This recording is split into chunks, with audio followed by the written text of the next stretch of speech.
To create a piecewise function in Desmos, we can enter a formula for each piece separately. So one example would be y equals 1/2 times x plus 1, and then restrict the domain. We could say x is less than -3. And we could do something similar for a second piece, maybe a horizontal line y equals 3. And the domain could be x is greater than -3. But it's also possible to create a piecewise function where all the formulas are defined on a single line. So let me hide our initial graphs and show how to create a piecewise function all in a single line.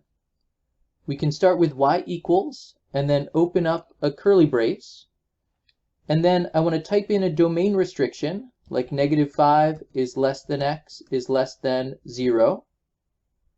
After a colon, I can enter a formula for the function. So perhaps something like x plus 1. And then to add a second piece to the function, I can enter a comma, another domain restriction, 0 is less than x is less than 3, and then another function, perhaps the absolute value of x minus 1 minus 2. So closing the parenthesis closes our function. So there's a couple interesting things to notice about this structure. First off, it's essentially an if-then statement. We have a logical statement at the beginning. The domain restriction is a logical statement for a particular x value. It's either going to make that statement true or false. If it makes it true, then Desmos is going to graph the formula y equals x plus 1.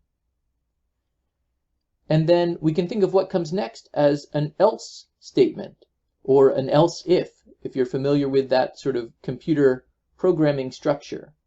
So if the first statement is false, then we have else if. If the next statement is true, it will graph what follows after the colon. And we can see this structure in particular if I end with a comma and then add like a number 4. What we see is beyond the domains that were described specifically, we see a horizontal line, y equals 4, for all the values that are above +3 and below -5. So essentially that last statement is just an else statement. So if the first inequality is true, if the first domain restriction is true, we graph the first formula defined, y equals x plus 1. If the second domain restriction, 0 to 3, is true, we graph the formula after that. And if all of those are false, we graph what remains. So let me erase that else part at the end and describe one other thing that I think is pretty fascinating about putting a piecewise function all together in a single line.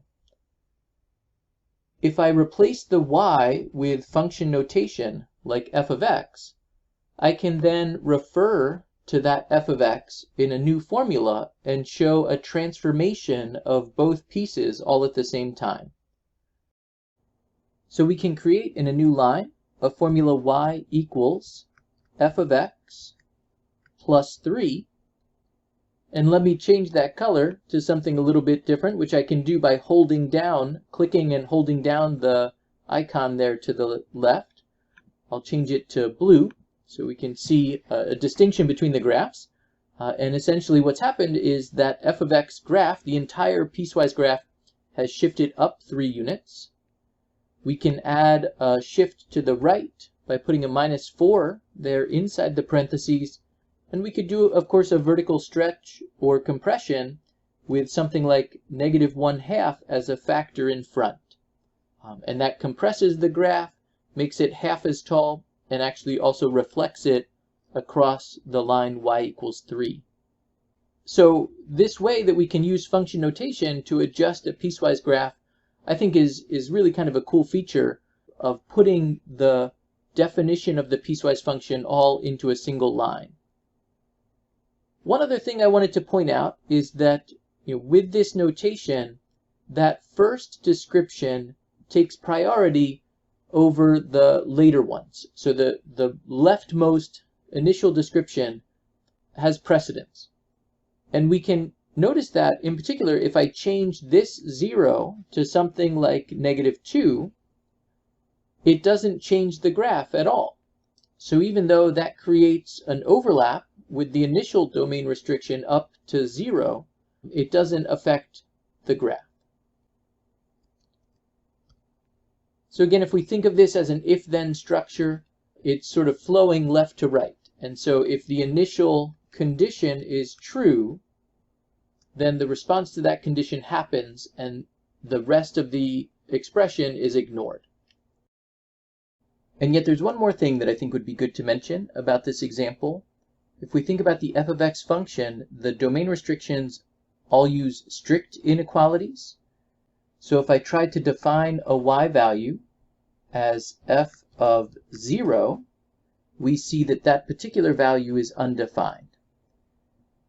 If I go back to my definition of the function, I can add equality by typing an equal sign after the inequality, and then the value is defined based on the second piece of the graph. And as we've seen, I think if I add an equal sign here, we see that the initial piece takes over. Again, the initial piece has precedent over the later pieces. I hope you enjoyed the video. Thanks for watching.